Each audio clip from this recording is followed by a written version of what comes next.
modul 1.4 guru penggerak, yaitu tentang budaya positif. Perkenalkan dulu, nama saya Humaira dari SDNI CGP Angkatan 11 Kabupaten Banjar. Baik Bapak Ibu, pada modul 1.4 kali ini, kemarin saya sudah membahas dengan para fasil dan juga instruktur, yaitu tentang disiplin positif.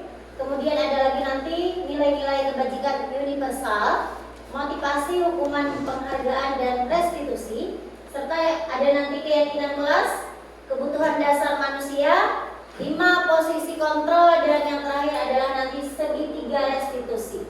Ini yang kita alami sehari-hari di dalam kelas kita. Sekarang, adakah yang bisa mengerti atau tahu tentang budaya positif? Budaya positif yang ada di SDNI itu contohnya apa? Ada yang bisa? Ada yang tahu? Contoh budaya positif yang kita terapkan di sekolah. Bergotong royong kata Bapak. Ya, bergotong royong itu juga termasuk dari kegiatan budaya positif. Ada yang tahu lagi budaya positif? Berarti itu adalah hal-hal yang positif dilakukan di lingkungan sekolah. Lebih kompleks lagi itu biasanya di dalam kelas masing-masing. Positif. Kalau tidak, kita lanjut. Nah, ini ada kutipan dari Stephen Covey mengatakan bahwa bila kita ingin membuat kemajuan perlahan, sedikit-sedikit ubahlah sikap atau perilaku Anda. Namun bila kita ingin memperbaiki cara-cara utama kita, maka kita perlu mengubah kerangka acuan kita. Ubahlah bagaimana Anda melihat dunia. Nah, ini adalah sebuah kutipan. Kutipan ini sangat baik. Kita harus mengubah sikap, kemudian perilaku. Apabila kita ingin mengubah sikap dan perilaku siswa kita di dalam kelas, berarti kita harus merubah sikap kita dulu di dalam. Baru kita bisa merubah orang lain. Sama halnya dengan memperbaiki cara utama kita dengan cara mengubah kerangka acuan. Yang tadi acuannya seperti ini nanti harus kita ubah. Supaya anak didik kita nantinya dapat mengambil hal positif dari apa yang kita sampaikan. Jadi kita harus merubah kerangka acuan yang tadinya seperti ini, nanti kita rubah menjadi hal yang positif. Ini adalah salah satu kutipan yang sangat bagus. Kemudian lagi, di sini adalah tentang disiplin positif dan nilai-nilai kebajikan universal. Dalam budaya kita, makna kata disiplin itu dimaknai menjadi sesuatu yang dilakukan seseorang pada orang lain untuk mendapatkan kepatuhan. Biasanya harus patuh, ya. Tetapi harus patuh itu harus ada langkah-langkahnya. Seperti apa cara kita? Cara kita membuat anak didik kita nanti patuh dalam menjalankan disiplin yang nantinya mereka sepakati bersama. Kemudian kita juga cenderung menghubungkan kata disiplin dengan ketidaknyamanan.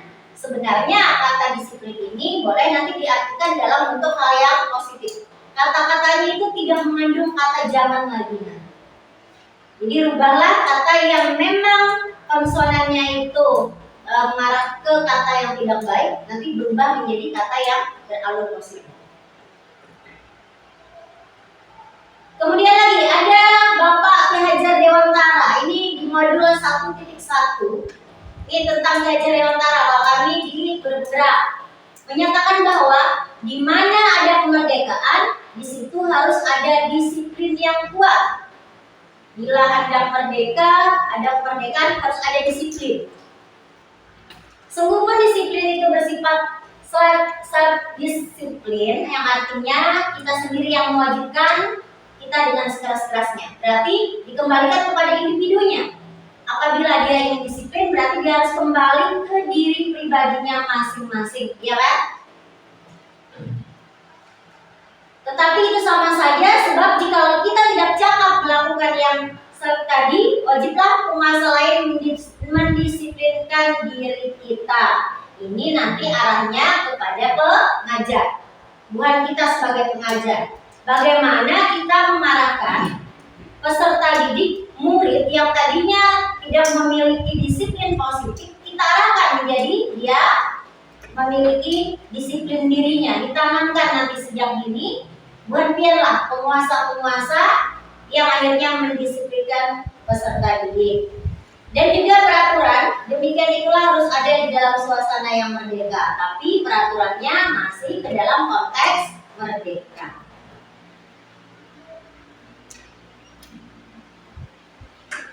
Panjang, ya panjang pengertian kata disiplin. Kalau kita jabarkan, kita uraikan itu terlalu sejam 2 jam, ada cukup habis. Jadi di sini ada kata disiplin itu berasal dari akar kata yang sama dengan disiplin juga untuk murid atau pengikut.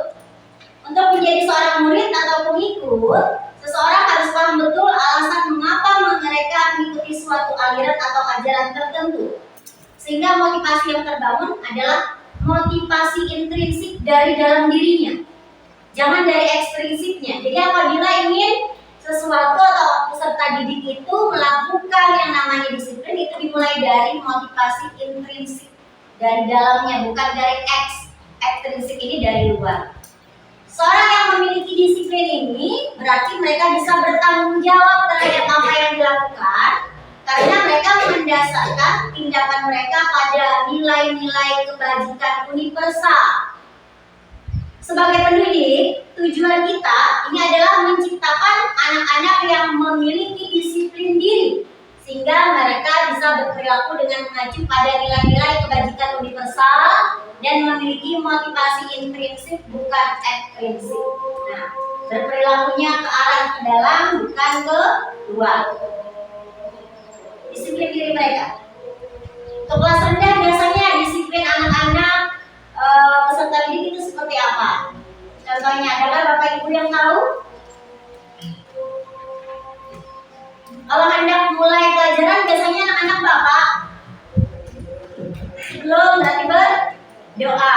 Nah, berdoa ini adalah salah satu disiplin positif yang memang kita tanamkan dari awal pembelajaran kan Ibu. Ada doa saat masuk, kemudian nanti ada doa saat pulang. Itu dilakukan secara terus-menerus. Ini adalah akhirnya menjadi motif intrinsik dari dalam dirinya, tertanam sudah. Jadi sebelum kita belajar itu berarti harus melakukan yang namanya budaya positif atau disiplin diri dengan cara berdoa dulu. Nanti besok harinya dia tidak melakukan berdoa, berarti ada kekosongan nanti. Apabila memang itu tertanam dari diri. Oh, hari ini kita sudah doa, tapi kemarin masuk jam sekian belum ada doa. Nah, itu nanti akan tertanam terus-terusan. Hari ini Bu pada doa, kita doa dulu. Nah, jadi itu menjadi suatu kebiasaan atau nanti perilaku yang baik kepada peserta didik. Nah, tadi ada tentang sudah disiplin positif. Sekarang nilai-nilai kebajikan universal.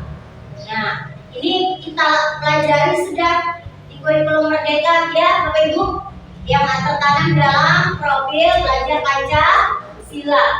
Beriman, bertakwa kepada Tuhan Yang Maha Esa, berakhlak mulia, mandiri, bernalar kritis, berwawasan global, dan gotong royong dan kreatif. Nah, ini nilai-nilai kebajikan universal inilah yang harus kita tanamkan kepada peserta didik kita di dalam kelas. Apakah sudah terlaksana Bapak Ibu? Sudah, ujian Ibu Rahma sudah tertanam profil belajar Pancasila. Nanti kita juga akan mengarah, tiap kalian pasti ingin terarah. Ya, beriman sudah juga, berdoa dengan takwa, baca Yasin dan lain sebagainya, juga beriman bertakwa kepada Tuhan, sholat duha, sholat Jumat ya, zuhur ya. Ini masuk ini. Mandiri juga, anak-anak sudah mengarah ke mandiri. Benar kritis, dia sudah berpikir logis sesuai usianya, bisa menempatkan pikiran-pikirannya sesuai dengan kemampuan dan bakat belajar minat siswa. Nah, ini ada sikap murid. Ada beberapa sikap murid yang memang harus kita tanamkan di dalam kelas. Ada banyak. Apakah ini sudah terlaksana? Nanti kita berproses ke depan. Ada sikap murid yaitu toleransi, biasanya dengan rasa hormat dengan bapak ibu gurunya. Sudah ya Bapak Ibu ya? rasa hormatnya seperti apa dengan Bapak Ibu. Kemudian juga nanti ada integritas. Kemudian lagi ada mandirinya, menghargai, antusias, empati. Ini yang harus kita tanamkan. Empatinya seperti apa? Jangan anak didik itu tidak memiliki empati kepada guru maupun teman sejawatnya di dalam kelas. Yang akhirnya tonjok-tonjokan karena tidak memiliki empati.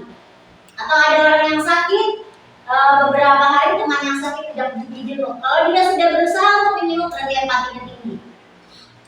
Keingintahuan. Nah, ini yang harus kita gali. Keingintahuan peserta didik kita seperti apa? Jangan hanya diberi materi 1 sampai sana aja. Dia harus memiliki, menggali apa yang ingin dia tahu dari materi yang memang nanti kita sampaikan dengan peserta didik. Kemudian kreativitas, kerjasamanya, percaya dirinya, dan komitmen. Nah, ini nanti yang sulit. Komitmen peserta didik, komitmen kita sebagai pengajar, ya, komitmen ini. Kemudian lagi ada 9 pilar karakter. Ini yang masuk di IHP atau Indonesian Heritage Foundation. Yang pertama adalah cinta Tuhan dari segenap ciptaannya. Berarti cinta kepada Allah kalau kita, kemudian segenap ciptaannya makhluk hidup lainnya. Kemudian lagi kemandirian dan tanggung jawab. Ini sudah anak-anak sudah kita arahkan untuk mandiri, kemudian juga tanggung jawab, kejujuran, diplomatis, hormat dan santun, dermawan, suka menolong dan gotong royong, percaya diri, kreatif dan pekerja keras, kemudian kepemimpinan dan keadilan, baik dan rendah hati, toleransi, kedamaian dan kesatuan. Jadi ini ada beberapa sikap murid yang memang harus kita tanamkan. Kemudian juga ada 9 pilar karakter yang memang mudah-mudahan ke-9 karakter ini dapat kita arahkan anak didik menjadi anak yang seperti ini. Nah, ada lagi petunjuk seumur hidup dan keterampilan hidup. Yang pertama adalah keterampilan hidup untuk peserta didik. Yang pertama dapat dipercaya, kemudian lurus hatinya lurus, tidak bengkok-bengkok atau bengkak, lurus saja, lagi membulit aja, tidak. Kedua, pendengar yang aktif, tidak merendahkan orang lain, memberikan yang terbaik dari diri. Ini yang harus kita tanamkan, apalagi merendahkan orang lain, ada bullying itu tidak boleh. Yang selanjutnya adalah petunjuk hidup. Tadi keterampilan berarti ada petunjuk hidupnya, yaitu tentang peduli. Ada penalaran, menalarkan apa yang dia pikirkan ke arah yang lebih baik. Kemudian juga cara bekerja sama, keberanian, keingintahuan, usaha, keluasan atau fleksibilitas, dan yang adalah kemudian berorganisasi. Sekarang di SDNI ini kita terapkan berorganisasi, yaitu dalam apa Bapak Ibu? Apa anak-anak? Kegiatan apa dalam berorganisasi? Ekstrakurikuler kita, pramuka, itu adalah salah satu cara agar siswa-siswi di SD dalam bentuk siaga, dalam ya, nah itu berorganisasi. Itu adalah acuan di awal, atau mungkin kegiatan ekstrakurikuler yang lainnya dalam bentuk organisasi. Ini dapat kita tanamkan di kehidupan di sekolah dasar. Nah, ada 3 motivasi. Sudah habis disiplin positifnya, nilai-nilai kebajikan universalnya. Sekarang kita ke motivasi. Ada motivasi, ada hukuman nanti, dan penghargaan, dan selanjutnya adalah nanti ada restitusi. 3 motivasi perilaku. Nah, ada Dian Gosen. Kalau belum belajar semalam ada Dian Gosen dalam bukunya Restructuring School Disiplin menyatakan ada 3 motivasi. Motivasi yang pertama adalah untuk menghindari ketidaknyamanan atau hukuman. Ketidaknyamanan atau hukuman ini harus kita hindari. Di sekolah seperti apa sekarang? Apakah boleh kita melakukan hukuman kepada anak didik? Tidak boleh. Kenapa jadi itu tidak boleh? Apa berapa? Karena sudah ada aturan. Karena sudah aturan. Kemungkinan mungkin nanti siswa kita apabila diberikan hukuman dia merasa tertekan, ya. Kemudian juga ada rasa marah dan lain sebagainya. Jadi nanti hukuman ini bisa Bu Handrian ganti dengan yang namanya adalah konsekuensi apabila melanggar peraturan kelas atau nanti keyakinan kelas yang akan Bu Handrian buat di dalam kelas masing-masing. Jadi tidak ada hukuman, tetapi itu nanti berganti dengan yang namanya konsekuensi yang harus dihadapi apabila keyakinan kelas itu mereka langgar. Dan itu dibuat pada saat awal pembelajaran. Keyakinan kelas nanti yang akan dibuat ini adalah rangkuman kan dari semua yang ingin mereka capai atau yang ingin mereka hindari.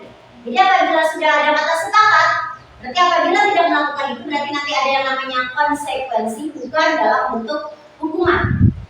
Bu, hukumannya nanti seperti ini, menyiram tanaman aja itu juga namanya bentuk hukuman. Tetapi apabila itu sudah tertuang di dalam yang namanya peraturan kelas atau keyakinan kelas atau tata tertib sekolah, itu dinamakan konsekuensi yang harus mereka tanggung apabila itu mereka langgar.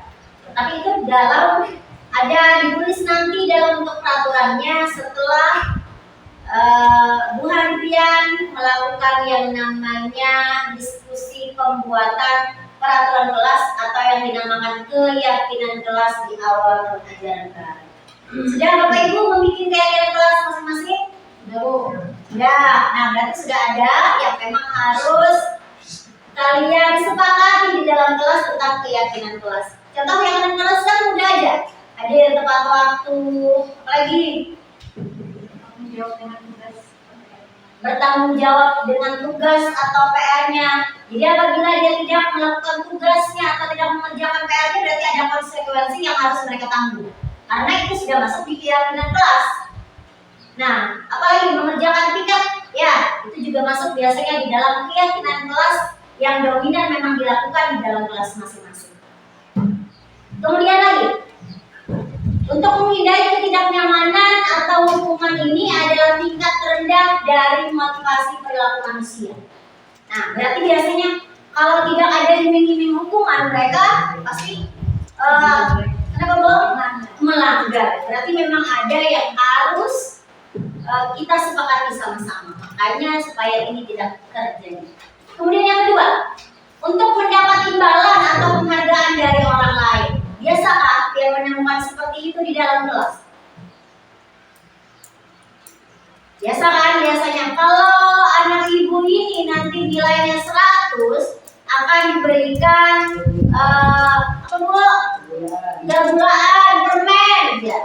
Nah itu adalah ini imbalan, ini hendak merasa imbalan. Apakah itu perlu? Reward boleh reward. Tetapi reward itu diberikan dengan harapan peserta didik yang lain tidak merasakan cemburu.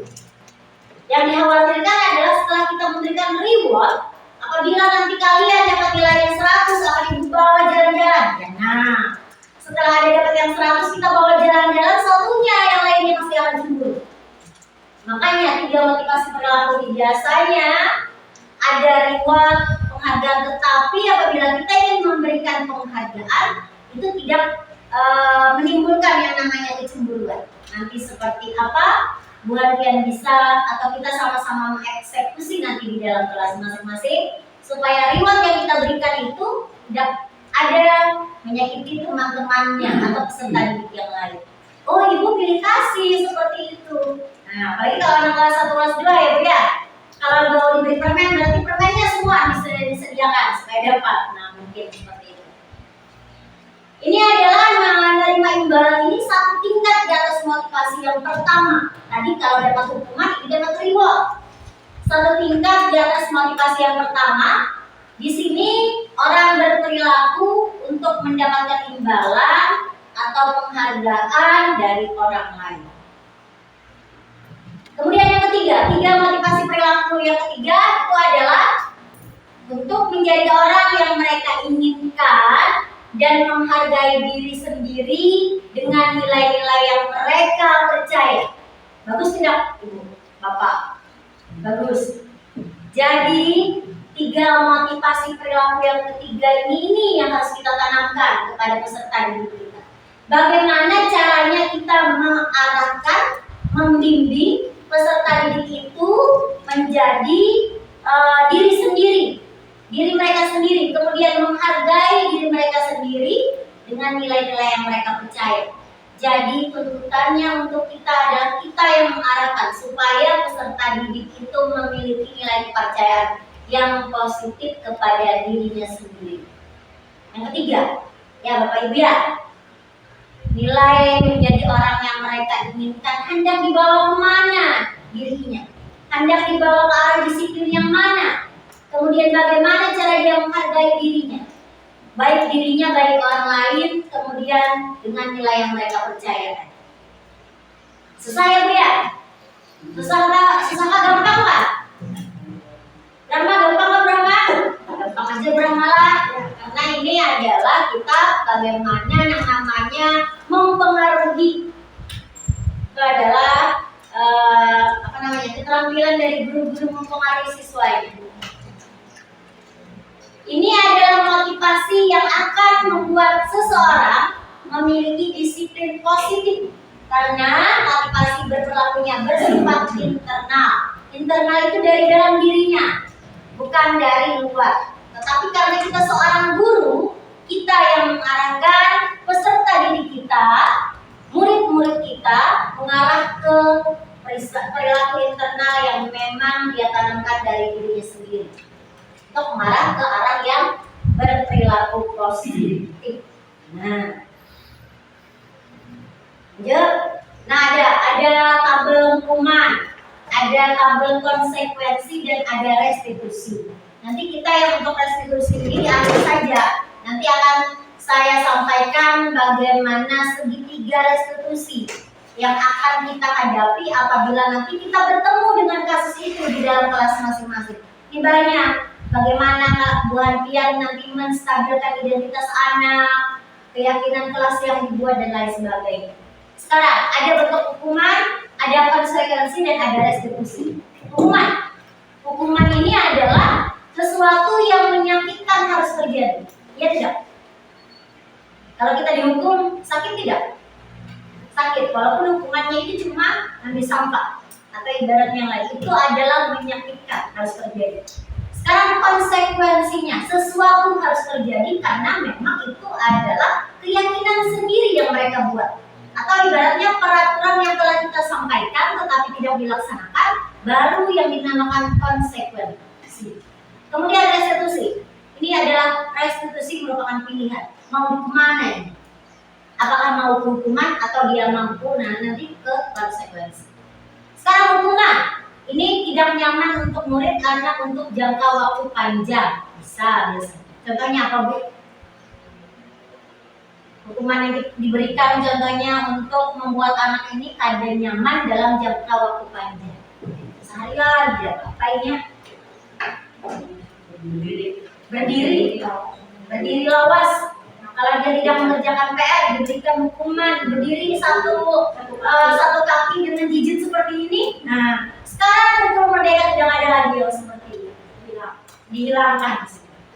Nanti bisa dipanggil contoh peserta didik di dalam kelas tidak mengerjakan PR. Ya, satu kali dia tidak mengerjakan PR. Nanti ditanya kenapa? Ada apa? Nanti juga diberikan solusi. Solusinya seperti apa? Atau mungkin dia juga nanti bisa mencari solusi dari permasalahan yang dihadapi. Kenapa Pian tidak mengerjakan PR? Tadi malam Bu Airun tertidur paginya. Kenapa jadi tertidur? Karena kecapean. Mungkin ada beberapa alasan. Nanti kita kembalikan kepada diri anak tersebut. Kalau mengerjakan PR jam berapa? Caranya seperti apa? Dan lain sebagainya. Kalau dia menemukan solusinya dia sendiri, otomatis dia tidak akan melakukan itu berulang-ulang. Jadi kita sebagai dewan guru, pendidik nanti memberikan itu. bagaimana anak yang memiliki masalah kita carikan solusi, dan mungkin dia sendiri yang dapat mencari solusi yang dia hadapi. Kemudian hukuman korban. Nah, hukuman itu adalah korban, nanti tidak mendapatkan keadilan. Tapi bila konsekuensi korban tadi bisa diabaikan. Kemudian kalau restitusi korban mendapatkan ganti. Jadi korbannya nanti ada gantinya. Hukuman murid anak akan tersakiti kalau dalam bentuk konsekuensi murid anak dibuat tidak nyaman. Kenapa jadi dibuat tidak nyaman? Karena di konsekuensi itu ada aturan yang mereka langgar. Kalau memang ada aturan, berarti ada perasaan yang tidak nyaman di dalam dirinya. Sama halnya dengan kita kan, biasanya anak juga nanti akan merasa seperti itu karena memang keyakinan tadi dibuat bersama-sama. Kemudian hukuman ini ada perilaku pasif, agresifnya meningkat. Kemudian konsekuensi ada penguatan hanya bertahan dalam jangka waktu pendek saja. Kemudian ada restitusi, ini adalah masalah pasti terpecahkan apabila nanti diadakan segitiga restitusi. Nah, ini tentang hukuman, konsekuensi, dan restitusi. Ini perbandingan ketiganya. Jadi nanti apakah hukuman ini harus ada atau konsekuensi yang harus kita timbulkan, kemudian pemecahan masalahnya nanti di restitusi. Kita yang berperan untuk melakukan restitusi kepada peserta didik, pengarahan kepada peserta didik, kemudian nanti peserta didik sendiri atau murid sendiri yang akan menemukan masalahnya. Lanjut. Nah, ini nanti restitusi ya. Ada 5 kebutuhan dasar manusia. Ada 5 kebutuhan dasar manusia. Yang pertama adalah penguasaan. Yang kedua adalah kasih sayang dan rasa diterima. Yang ketiga, kesenangan. Yang keempat adalah kebebasan. Serta dari keempat tersebut tadi dia akhirnya bertahan hidup. Sama juga, bukan hanya siswa. Kita sebagai pengajar juga memiliki 5 kebutuhan dasar manusia ini. Yang pertama ada penguasaan, ya. Kemudian kasih sayang dan rasa diterima. Kalau anak-anak peserta didik atau kita sendiri tidak memiliki ini, bagaimana rasanya? Nah, kemudian kesenangan. Bagaimana nanti di sekolah supaya anak-anak senang? Kemudian lagi kebebasan, tapi kebebasan di sini dalam konteks yang baik. Tidak menyuruh anak yang bebas kesana kemari tanpa adanya aturan. Tetap harus ada aturan yang memang mereka lakukan, mereka jalani untuk bertahan hidup. Nah, sekarang kita perhatikan ada 5 posisi kontrol guru terhadap murid. Nah, ini kelima posisi kontrol. Jadi kita ini memiliki ini Bapak Ibu. Sekarang pernah tahun buat kalian dari 5 posisi kontrol yang ulun presentasikan ini ada 5. Yang pertama adalah penghukum, yang kedua adalah pembuat merasa bersalah, yang ketiga sebagai teman, yang keempat sebagai pemantau, yang kelima sebagai manajer. Kira-kira sebelum buat kalian materi yang lebih lanjut, ulun hendak tahu sampai mana, hingga mana buat kalian ini merasa diri kalian ini sebagai apa posisi kontrolnya terhadap murid. Biar boleh silakan. Nomor 3 dan 5 sebagai teman dan sebagai manajer kata Bu Wira. Bu Rahma, sebagai apa Bu Rahma dari kelima posisi kontrol? Sebagai apa Pian? Apa yuk? Salah. 3 dan 5. Kalau Ibu Dharma 3 dan 4 sebagai teman, kemudian sebagai pemantau. Bagus. Nah, dikatakan memang buat kalian tadi di awal sebelum mengetahui apa sih nanti ketika 5 posisi kontrol ini, yang mana nanti yang paling baik? Dia sebagai apa dulu dari kelima ini? Teman dan pemantau, Ibu Agus. Kalau Ibu Nur 3 teman. 3 teman, 1 aja. Kemudian Ibu Haji 345. 345. Teman, pemantau dan manajer nih, satu-satunya Bapak yang paling tahu dia sebagai apa Pak? Dari kelima itu sebagai apa Pak? Penghukum Penghukum katanya, bukan Pak ya? Sebagai apa Pak? Bisa teman, bisa pemantau, bisa manajer. Nah, ada 345. Rata-rata di sini ada 345. Sekarang nanti kita cari mana yang ibaratnya posisi kontrol seperti apa sih yang harus kita tanamkan, yang harus kita lakukan di dalam kelas. Ya, di dalam kelas tidak menyeluruh ke lingkungan sekitar. Hanya di dalam kelas yang masing-masing sebagai wali kelas, posisi kontrol apa yang harus kita tanamkan kepada peserta didik. Ibu banyak nanti posisi kontrolnya, ada 6 kelas ya. Karena ada 6 kelas berarti nanti sebagai apa? Kita coba satu-satu. Nah, ini adalah materi tentang 5 posisi kontrol. Yang pertama adalah tadi penghukum. Seorang penghukum bisa menggunakan hukuman fisik maupun verbal. Fisik seperti apa? Fisik seperti apa hukuman? Cubit. Apalagi? Yang tadi katanya jadi kurama berdiri dengan kaki sebelah. Dengan seperti ini. Nah itu hukuman namanya, itu fisik. Verbal ini adalah dengan kata-kata. Itu verbal. Lagi, orang-orang yang menjalankan posisi penghukum senantiasa mengatakan bahwa sekolah memerlukan sistem atau alat yang dapat lebih menekan murid-muridnya lebih dalam lagi, ditekan terus. Ya, apa rasanya ditekan? Itu penghukum namanya. Guru-guru yang menerapkan posisi penghukum akan berkata, patuhilah aturan saya atau awas. Kalau tidak mematuhi perintah, akan saya keluarkan.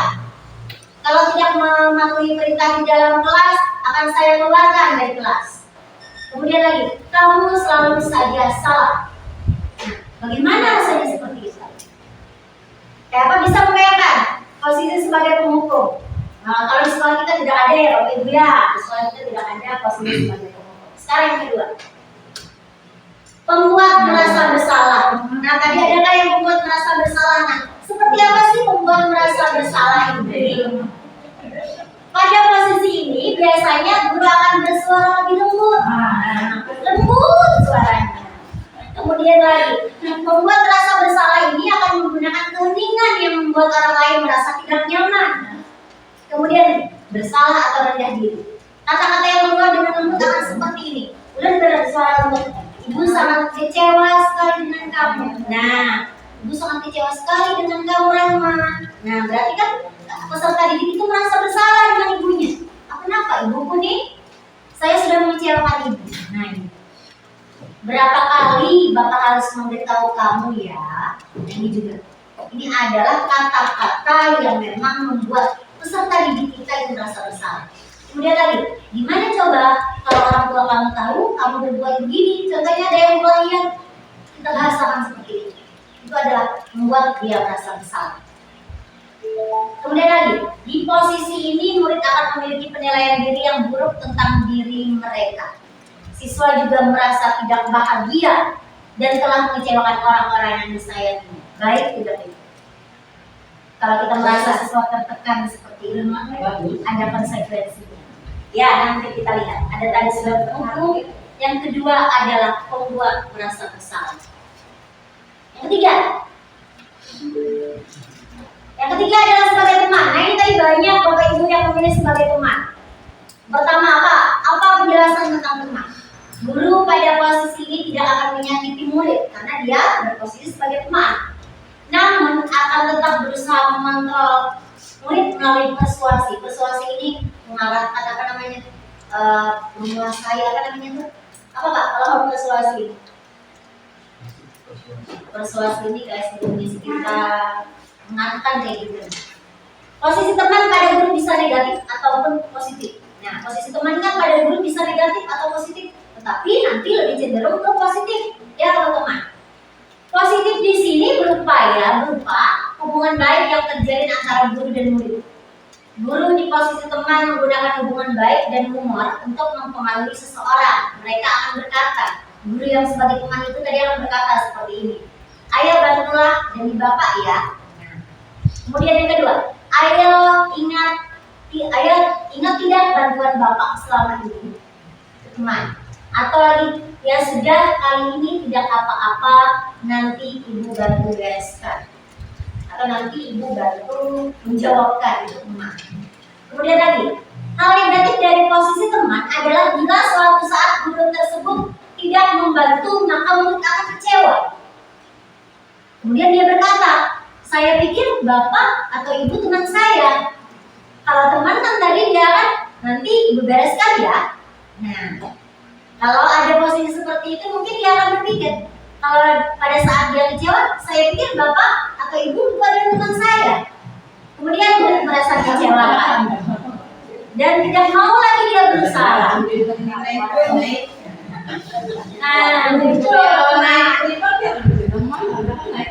hal lain yang mungkin timbul adalah murid hanya akan bertindak untuk guru tertentu saja, karena dia merasa teman dengan Pak Haji Hasan saja, tidak berteman dengan Ibu Dharma. Nah, mungkin seperti itu.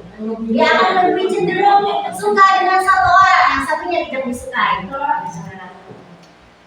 Murid akan tergantung pada guru tersebut. Apalagi gurunya nanti dikatakan arogan, penyarikan, ya otomatis hanya ke satu gurunya tidak. Ini teman. Nanti kita coba dengan kata-kata seperti itu. Sekarang kita lanjutkan adalah pemantau. Nah, tadi banyak, dalam kelas saya sebagai teman, saya sebagai pemantau, dan saya sebagai manajer. Nanti dia pilih posisi kontrol apa nanti yang memang dominan untuk dia. Yang pemantau adalah memantau itu berarti mengawasi. Pada saat kita mengawasi, kita bertanggung jawab atas perilaku orang yang kita awasi. Posisi pemantau berdasarkan pada peraturan-peraturan dan konsekuensi. Kalau pemantau biasanya ada konsekuensi. Dengan menggunakan sanksi atau konsekuensi, kita dapat memisahkan hubungan pribadi kita dengan murid. Sebagai seseorang yang menjalankan posisi pemantau, pertanyaan yang diajukan seorang pemantau itu pasti seperti itu. Peraturannya apa?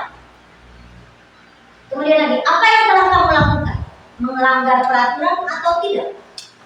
Sanksi atau konsekuensi apa yang akan kalian terima atau kalian hadapi? Nah, seorang pemantau sangat mengandalkan penghitungan, catatan, data yang dapat digunakan sebagai bukti atau perilaku seseorang. Posisi ini akan menggunakan slip catatan, daftar cek biasanya. Jadi ada kalau sudah berapa kali tidak ikut upacara, ada ceknya. Atau ibaratnya daftar hitam ya. Kalau dulu daftar hitam, sekarang daftar hitam. Posisi pemantau sendiri berawal dari teori stimulus respon yang menunjukkan tanggung jawab guru dalam mengontrol murid. Nah, sekarang yang terakhir, manajer.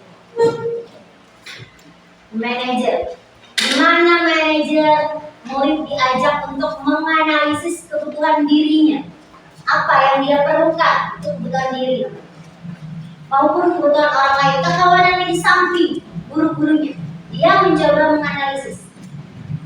Kita membantu siswa untuk menganalisis hal tersebut. Di sini penekanan bukan pada kemampuan membuat konsekuensi, namun dapat berkolaborasi dengan murid bagaimana memperbaiki kesalahan yang ada. Contohnya tadi, siswa makan di kelas, dipanggillah, habis dipanggil, kita bicarakan dengan siswa tersebut. Kenapa tadi tidak makan di kelas? Karena tidak sarapan. Nah, kalau tidak sarapan, kenapa jadi tidak sarapan? Karena tadi malam tidurnya larut malam, paginya kesiangan, habis paginya kesiangan, cepat-cepat buru-buru ke sekolah, tidak sarapan. Nah, itu nanti ditanyakan dengan siswa, kenapa seperti ini? Kalau seperti ini dampaknya apa buat siswa? Dia akan mencari tahu sendiri. Oh, kalau seperti ini berarti berdampak bagi diri saya sendiri. Nah, kayak apa caranya supaya itu tidak terjadi lagi?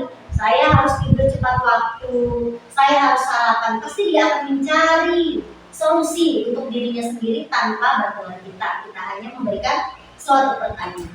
Ini contohnya. Contoh manajer akan berkata, apa yang kita yakini? Kembali ke kayak kelas ya. Kemudian, apakah kamu meyakininya ini? Ya. Atau jika kamu meyakininya, apakah kamu bersedia memperbaiki? Ya Bu, saya bersedia memperbaikinya. Dari mana dia memperbaiki? Dari saya nanti tidurnya lebih cepat. Kalau tidur lebih cepat berarti bangunnya juga lebih cepat. Atau kalau bangunnya lebih cepat berarti kita harus sarapan terlebih dahulu. Nah, mungkin seperti itu. Dia akan mencari solusinya sendiri. Kemudian lagi, kalimat di manajer. Jika kamu memperbaiki ini, hal ini menunjukkan apa tentang dirimu?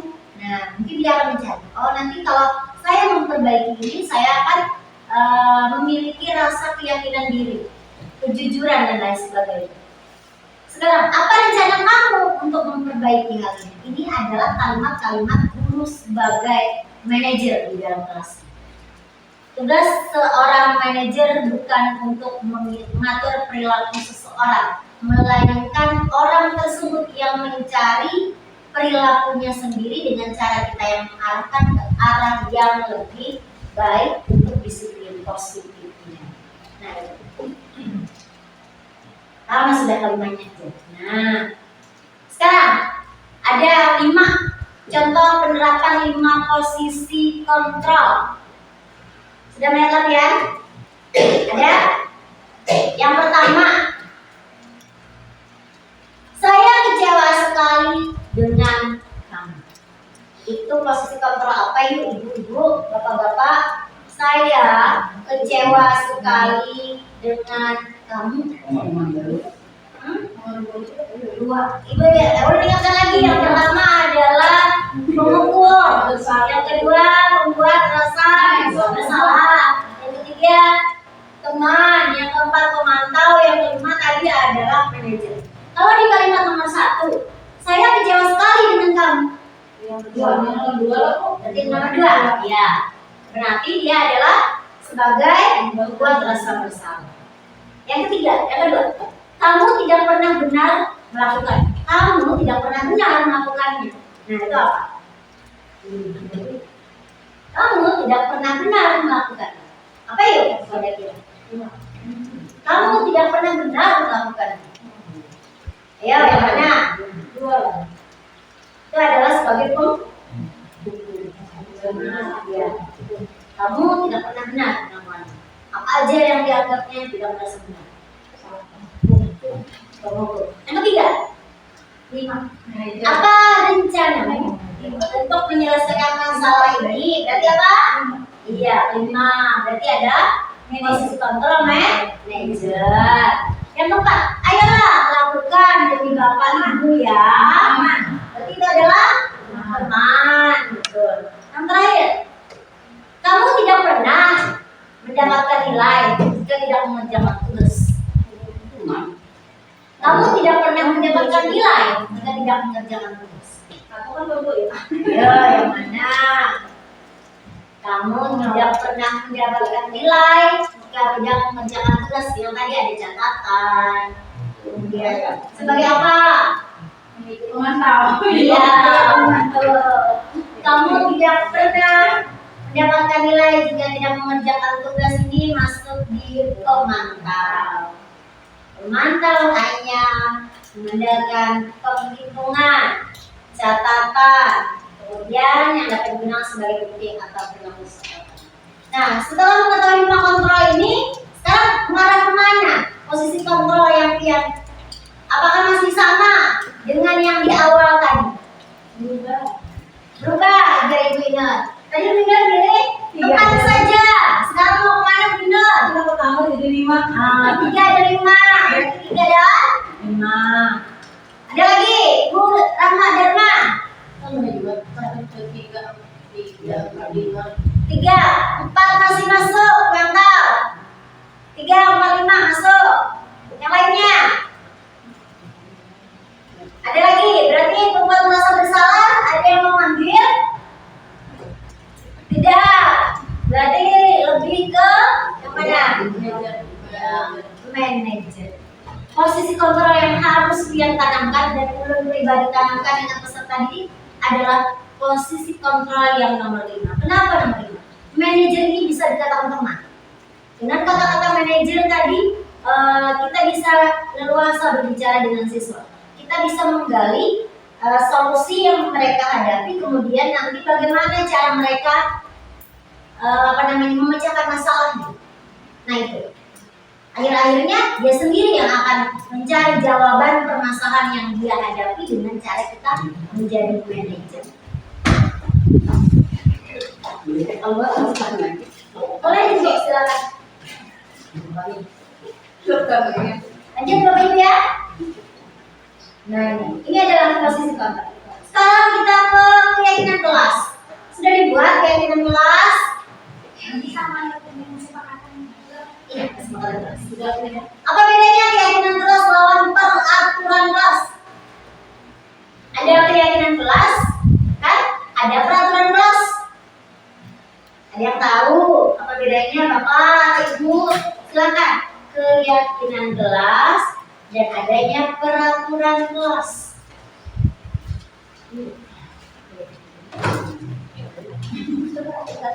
Kalau peraturan kelas, apa? Sudah kan? Yang mana itu Pak? Ya, yang keyakinan kelas kata Bapak dibuat bersama-sama dengan siswa. Ya, kalau peraturan kelas bisa guru yang bikin apa peraturan kelas itu sudah jadi biasanya ya, sudah baku, atau peraturan sekolah itu sudah baku. Tapi kalau keyakinan kelas ini harus kita tanamkan sebagai wali kelas di dalam kelas. Bisa juga dengan ibu guru agama atau guru bidang yang lain. Setiap kelas itu memiliki keyakinan kelasnya di jam dia. Itu bisa. Saat jam agama, anak-anak ini harus seperti apa di jam itu? Kalau keyakinan kelas yang dibuat berarti selama 1 minggu harus seperti apa? Sekarang, keyakinan kelas. Merumuskan keyakinan kelas ini adalah dengan cara proses untuk membuat rumusan atau pernyataan yang menggambarkan nilai-nilai, prinsip atau aturan yang dipegang oleh seluruh anggota kelas. Nilai-nilainya harus masuk, prinsipnya juga aturan yang dipegang oleh seluruh anggota kelas. Ya, sekarang keyakinan kelas ini bertujuan untuk menciptakan budaya positif di dalam kelas dan mendukung proses pembelajaran yang efektif. Sudah kalau lawan siswa, lawan peserta didik, lawan murid di dalam kelas, mengolah keyakinan kelas yang memang itu tidak merugikan mereka, tidak merugikan guru, tetapi itu juga nanti akan membuat atau menciptakan lingkungan kelas kita yang efektif. Di dalam kelas tidak hanya main-main. Nanti apabila keyakinan kelas yang memang harus siswanya aja yang mau, akhir-akhirnya dia main-main, tidak. Keyakinan kelas itu harus bertujuan nanti menciptakan lingkungan kelas yang efektif, kemudian juga kelasnya positif, saling menghargai dengan teman, sopan santunnya ada, menghargai dengan guru, kemudian mendukung proses pembelajaran yang memang baik.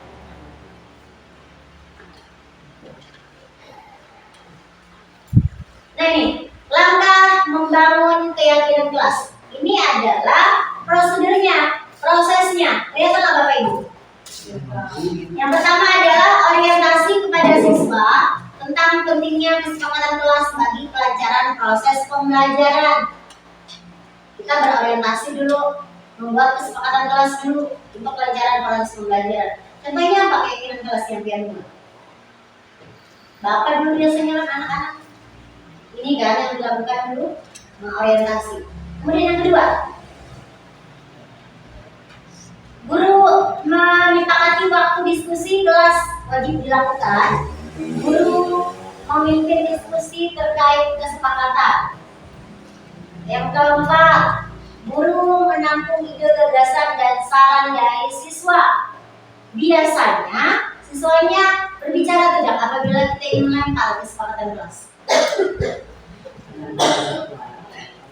Atau hanya gurunya aja yang mencatatkan keyakinan kelas kita ini loh. Biasanya seperti apa Bapak Ibu? Siswanya ikut bersuara, ibaratnya memberikan pendapat, ide gagasannya ya. Atau hanya gurunya aja yang memberikan slide, inilah kesepakatan kelas kita, mana yang harus kita ambil, mana yang harus kita buang, kita diskusikan sama-sama. Apabila memang siswanya tidak bisa merangkai kata, itu boleh. Kita buat sebanyak-banyaknya kesepakatan kelas. Kita diskusikan dengan kelas. Mana yang memang di kelas kita ini bisa mencapai semuanya. Datang tepat waktu. Wajib ya. Kalau kita jam sekian, siswanya kabur kelas kita. Ya. Nah, kemudian lagi menyepakati kesepakatan kelas yang kita buat. Ini akhirnya jadi konsekuensi untuk anak apabila kesepakatan yang kelas kita buat tidak dilaksanakan, tapi tidak dalam bentuk penghukum. Kita hanya memberikan konsekuensi apabila dia memang tidak melakukan itu dengan yang namanya tadi adanya kesepakatan bersama. Kemudian lagi, setelah sudah beberapa kali kita ada kesepakatan kelas ya, contohnya anak itu aja pada mengerjakan PR, atau anak itu aja yang ibaratnya ada menyatu, atau anak itu saja yang setelah berulang kali melakukan kesalahan lagi, kesepakatan kelasnya ada dilakukan, kita harus meninjau kembali. Pernahlah buat dia mendapat itu. Apa contohnya? Yang rancak dilanggar siswa PR, mengerjakan PR, padahal sudah kita sepakati anak-anak apabila tidak mengerjakan PR ini loh ya, tetapi pada kenyataannya hari ini ada kerjakan pulang, esok diberi tugas kadang mengerjakan pulang, esoknya diberikan tugas tidak dilakukan lagi gitu. Kita harus meninjau kembali kesepakatan kelas dan membubuhkan tanda tangan sebagai simbol kesepakatan bersama dan diyakini bersama. Nah, kalau memang berulang terus dilakukan, kita harus ingat. Sudah ada pembubuhan tanda tangan kesepakatan kelas, itu mutlak tidak boleh dilanggar lagi. Nah, contohnya ya, keyakinan kelas ditempel di tempat yang strategis atau mudah dilihat di dalam ruangan kelas. Ini kesepakatan kelas ini mana ya Bapak Ibu? Ada tempel? Ada. Nah, itu ada peraturan kelasnya. Ada kesepakatan kelas yang memang contohnya ini dilakukan ada berapa ini? Ada 6 ya? Ada 6. Yang pertama ini peraturan kelas, ada peraturan kelas banyak. Jadi banyak nih peraturan kelasnya. Bersihkan area Anda setelah selesai. Jangan berisik saat pembelajaran. Dilarang membawa handphone, stop bullying. Nah, ini yang stop bullying. Bullying terus ada. Kalau memang itu nanti tetap dilakukan, tetap dilanggar, kita harus meninjau kembali. Meninjau kembalinya dengan siapa? Dengan anak-anak lagi. Bawain lagi depan dia. Nih stop bullying tetapi masih tetap dilakukan dan ditinjau. Nanti buatkanlah membuka tanda tangan sebagai simbol kesepakatan bersama. Nah, ini. Jangan beri hukuman, jangan. Nanti seperti itu. Keyakinan kelas ditempel. Nah, di kelas ini sudah ada ditempel. Berarti seperti itu. Keyakinan kelas harus kita tempel di dalam kelas supaya anak-anak bisa membaca dan diingatkan lagi saat proses pembelajaran. Nah, ini ada contoh keyakinan kelas yang diadopsi. Yang nyaman-nyaman aja boleh, yang sulit pun boleh, yang berimbas kepada siswa juga boleh. Ini contoh keyakinannya. Setiap anggota kelas perlu belajar, perlu senang, bahagianya dulu. Mengingat ada bahagia di dalam kelasnya, kadang-kadang dapat belajar, kadang dapat ilmu. Melakukan tugasnya, saling menghargai, dan dia juga harus merasa aman di dalam kelas. Namun kita utang sama gurunya aja, ada dia merasa aman sama sekali. Kayak apa dia mau belajar? Kemudian lagi, selalu bersikap positif, senantiasa menjadi diri terbaik, percaya dan menghormati orang lain serta barang miliknya, berkomitmen terhadap setiap tugas, kemudian senantiasa membantu dan hormat. Kami meyakini bahwa sangat penting untuk menghormati semua orang dan barang milik orang lain. Berarti nanti tidak ada yang mengambil ya. Kemudian lagi bekerja. Kami meyakini bahwa sangat penting untuk mengerjakan segala pekerjaan atau mengikuti kegiatan yang telah ditugaskan. Ini adalah contoh. Ini bisa nanti kalian buat yang sederhana Kak. Contohnya yang sederhana yang kelas yang kayak tadi ya, berdoa sebelum, kemudian sesudah pembelajaran. Berarti itu wajib dilakukan berdoa. Muridnya juga berdoa. Apalagi yang paling mudah keyakinan kelas?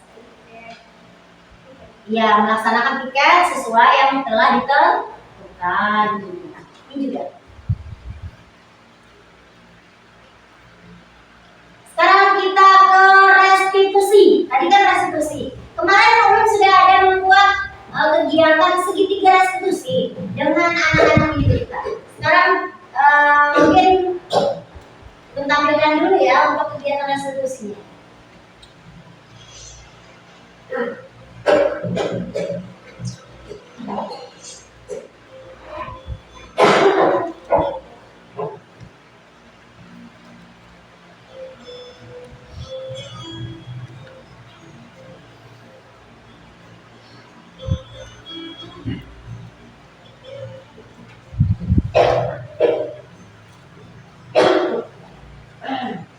Nah, ini adalah pengertian restitusi. Segitiga restitusi di sini adalah proses menciptakan kondisi bagi murid untuk memperbaiki kesalahan.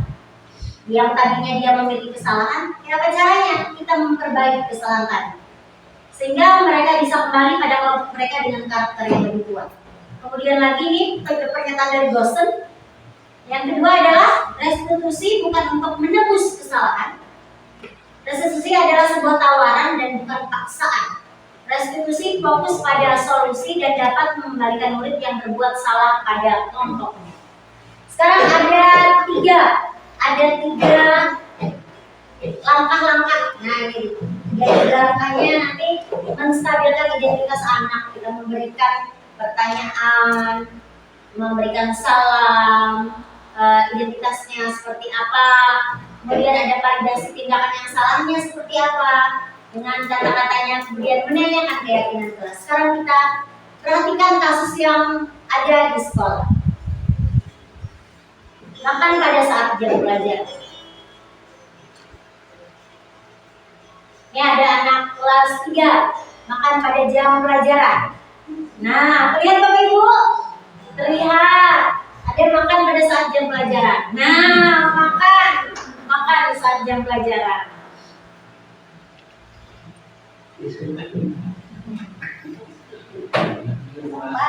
Nah, ada makan saat jam pelajaran. Nah, ini ada kegiatan restitusi yang saya lakukan. Ada orang enggak? Udah jelas kan ya, Pak? Betul kan, Pak?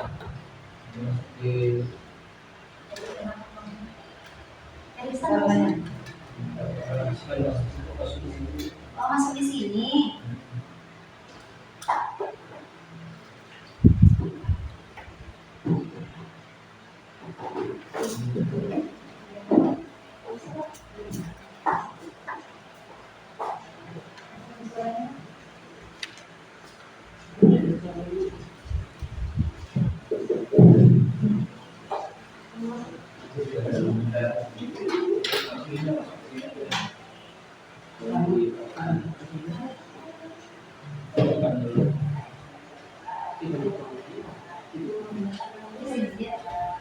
Ini sini ya, Dek.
Nah, sarapan dulu katanya.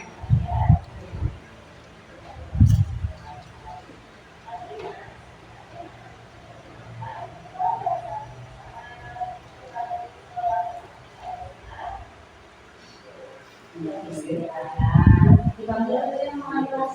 Iya, dipanggil kan, di menstabilkan identitas.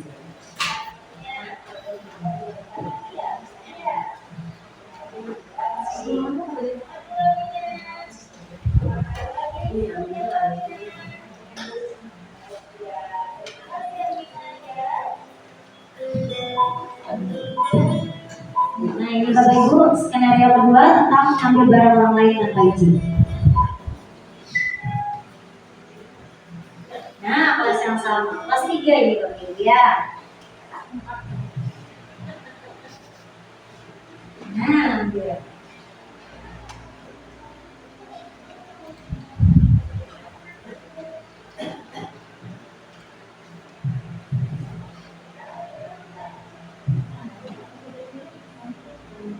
Dengar Bapak Ibu.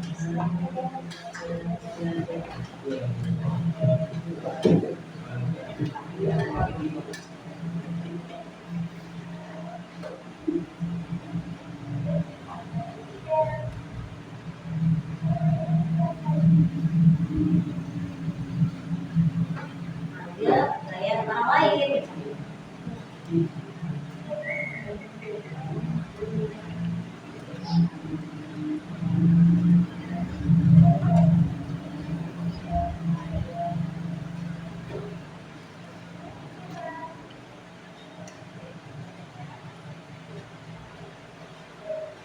Ibu juga punya salah. Jadi berikan seperti itu. Itu adalah mengidentifikasi diri.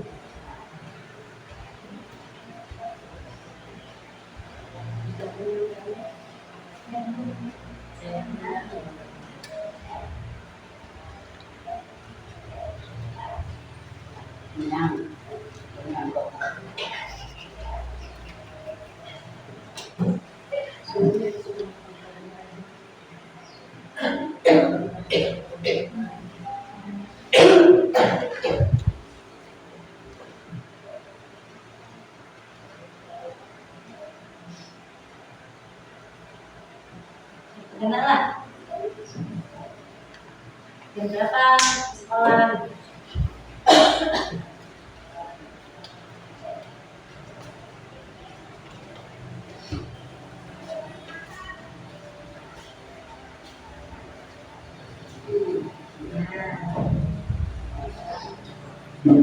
Nah Bapak Ibu, itu adalah contohnya ya Bapak Ibu ya. Pasti segitiga restitusi, kegiatan restitusinya mengidentifikasi identitas, kemudian nanti validasi tindakan yang salah, keyakinan kelas. Di validasi tindakan yang salah ini kita yang Ibu juga pernah melakukan itu, teman-teman kalian juga pernah melakukan itu. Tapi bagaimana nanti caranya seperti ini? Nanti seperti ini Bu, dia akan mencari solusinya sendiri. Baru nanti kita kembalikan ke keyakinan kelas yang telah disepakati. Nah, begitu. Baik Bapak Ibu, terima kasih atas kesempatannya. Kemudian untuk kegiatan penutup di disiplin positif ini, apakah ada yang ingin ditanyakan terlebih dahulu? Semoga dapat memberikan sedikit ilmu buat kalian semua bagaimana nantinya menghadapi peserta didik di dalam kelas dan bagaimana nanti cara menerapkan disiplin positif serta cara kita menjadikan posisi kontrol guru terhadap murid. Mungkin itu yang dapat Ulun sampaikan.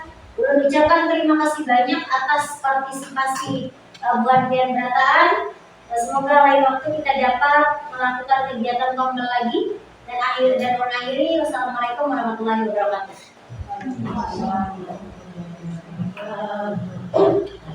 Berapa jemaat